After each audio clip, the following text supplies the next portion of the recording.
Hi friends, ചങ്ങായി വ്ളോഗ്സിലേക്ക് എൻ്റെ എല്ലാ കൂട്ടുകാർക്കും സ്വാഗതം. അപ്പോൾ എൻ്റെ എല്ലാ കൂട്ടുകാരും സുഖമായിട്ടിരിക്കുന്നു എന്ന് ഞാൻ വിശ്വസിക്കുന്നു.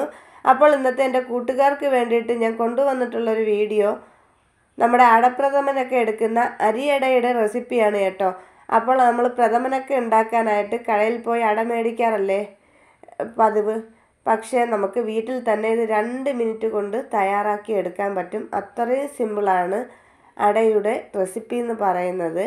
അപ്പോൾ ഞാൻ പറഞ്ഞ് ബോറടിപ്പിക്കുന്നില്ല, നമുക്ക് നേരെ വീഡിയോയിലേക്ക് തന്നെ പോകാം.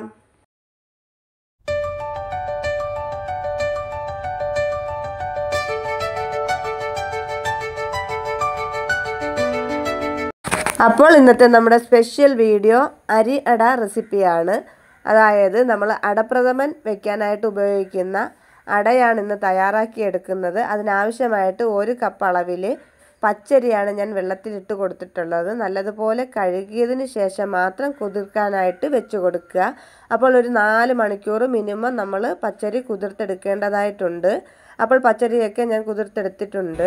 ഇനി നമുക്ക് ഈ ഒരു പച്ചരി കുതിർത്തതിനെ ഒരു മിക്സിയുടെ ജാറിലേക്ക് മാറ്റി കൊടുക്കാം. അപ്പോൾ അതാ ഒരു മിക്സിയുടെ ജാറിലേക്ക് ഞാൻ ഇട്ട് കൊടുക്കുന്നുണ്ട് കേട്ടോ. നമ്മൾ പച്ചരി കുതിർത്ത അതേ വെള്ളത്തിൽ തന്നെയാണ് ഈ ഒരു മാവ് നമ്മൾ അരച്ചെടുക്കുന്നത്. അരി നമ്മൾ അരച്ചെടുക്കുമ്പോഴത്തേക്ക് ശ്രദ്ധിക്കേണ്ട ഒരു കാര്യമുണ്ട്. അരിയുടെ താഴ്ഭാഗത്ത് മാത്രം വെള്ളം നിൽക്കുന്ന രീതിയിൽ വേണം നമ്മൾ വെള്ളം ചേർത്ത് കൊടുക്കാനായിട്ട്. ഒരിക്കലും അരിയുടെ മുകളിലേക്ക് വെള്ളം വന്നിട്ട് അരി അരച്ചെടുക്കാനായിട്ട് നിൽക്കരുത്. എങ്കിലും നമുക്ക് ഈ ഒരു അരി നല്ല പേസ്റ്റ് പോലെ അരഞ്ഞ് കിട്ടത്തില്ല. അതുകൊണ്ട് പച്ചരി എത്ര എടുക്കുന്നുവോ അതിൻ്റെ കുറച്ച് താഴ്ഭാഗത്തായിട്ട് മാത്രം വെള്ളം നിൽക്കത്തക്ക വിധത്തിൽ അരി അരച്ചെടുക്കേണ്ടതാണ്.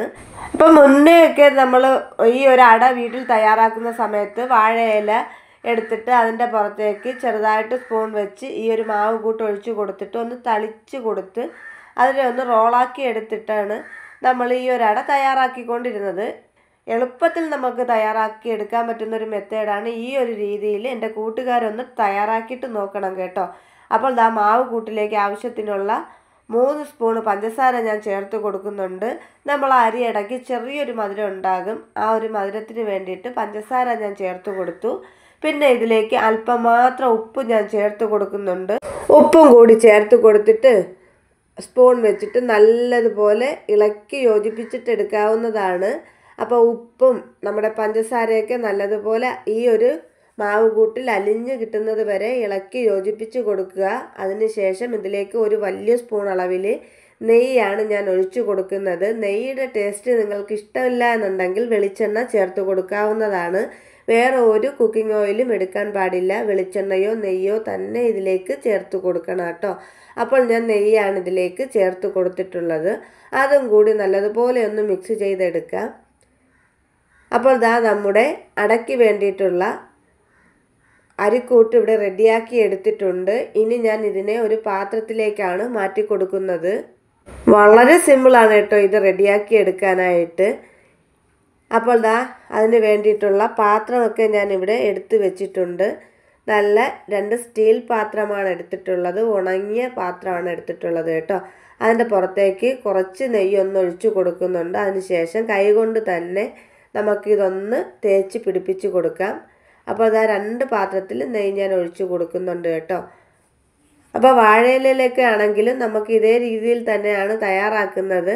വാഴയിലയുടെ പുറത്തേക്ക് നെയ്യ് ഒന്ന് ഒഴിച്ചു കൊടുത്തിട്ട് അല്ലെങ്കിൽ എണ്ണ ഒന്ന് തടവി കൊടുത്തിട്ട് മാവ് കോരി ഒഴിച്ചു കൊടുത്തിട്ട് വാഴയില ഒന്ന് റോൾ ചെയ്തെടുത്ത് അത് നമ്മൾ ഇഡലി പാത്രത്തിൽ വെച്ച് ആവി കയറ്റി എടുക്കുകയാണ് ചെയ്യുന്നത്. ഇത് വാഴയിലേക്ക് പകരം ഞാൻ സ്റ്റീൽ പാത്രത്തിൽ വെച്ചിട്ട് ആവി കയറ്റി എടുക്കുന്നു എന്നേ ഉള്ളൂ. അത്ര ഒരു വ്യത്യാസം മാത്രമേ ഈ ഒരു അടക്കൂട്ടിന് വരുന്നുള്ളൂ കേട്ടോ.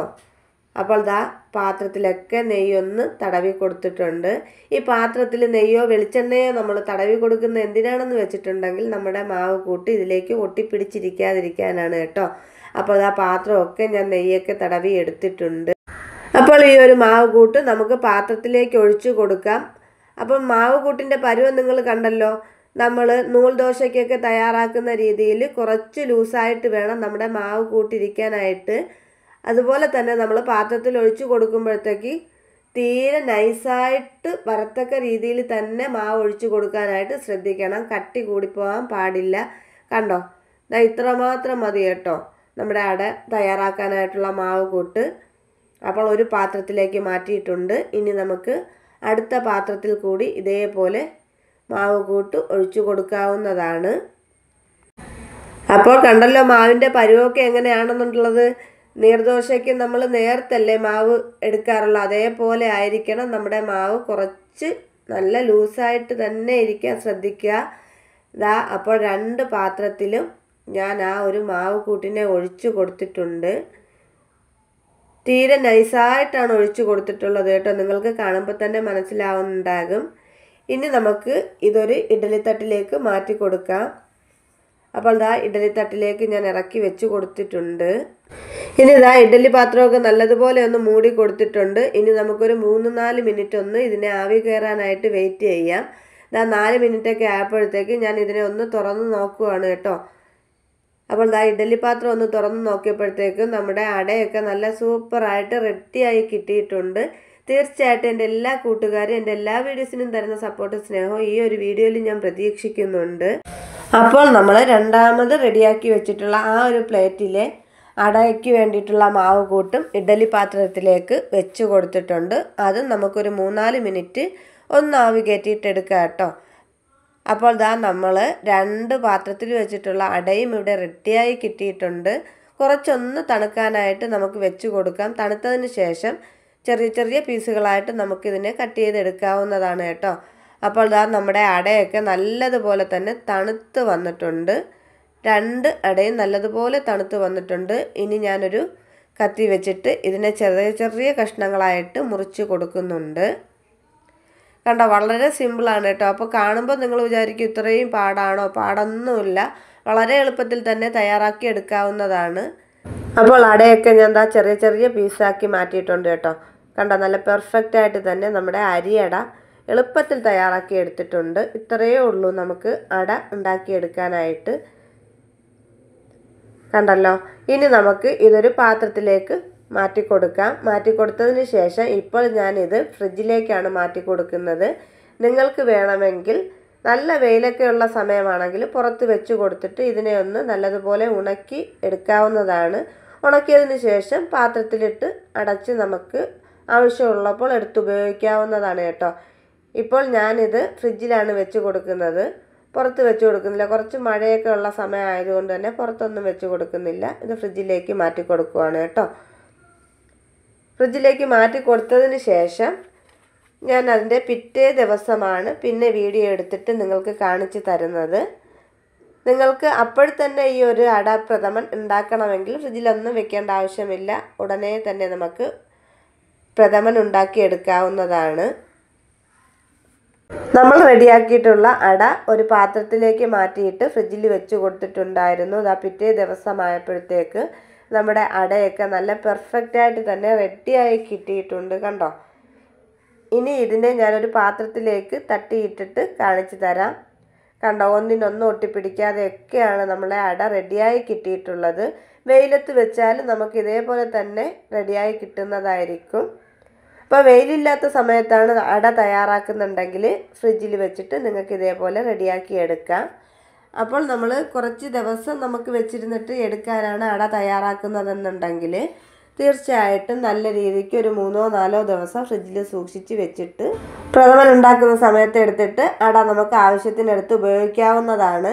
വെയിലത്ത് വെച്ചിട്ടാണ് നമ്മൾ അട റെഡിയാക്കി എടുക്കുന്നതെങ്കിൽ ഫ്രിഡ്ജിലൊന്നും വെക്കേണ്ട ആവശ്യമില്ല.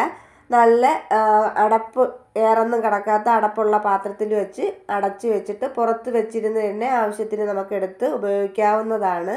അപ്പോൾ ഇന്നത്തെ എൻ്റെ കുഞ്ഞു വീഡിയോ ഇത്രയേ ഉള്ളായിരുന്നു. വീഡിയോ ഇഷ്ടമായിട്ടുണ്ടെങ്കിൽ ലൈക്ക് ചെയ്യുക, ഷെയർ ചെയ്യുക, സബ്സ്ക്രൈബ് ചെയ്യുക. തൊട്ടടുത്ത ബെല്ലൈക്കൺ അടിച്ചു പൊട്ടിക്കാനും മറക്കരുത്.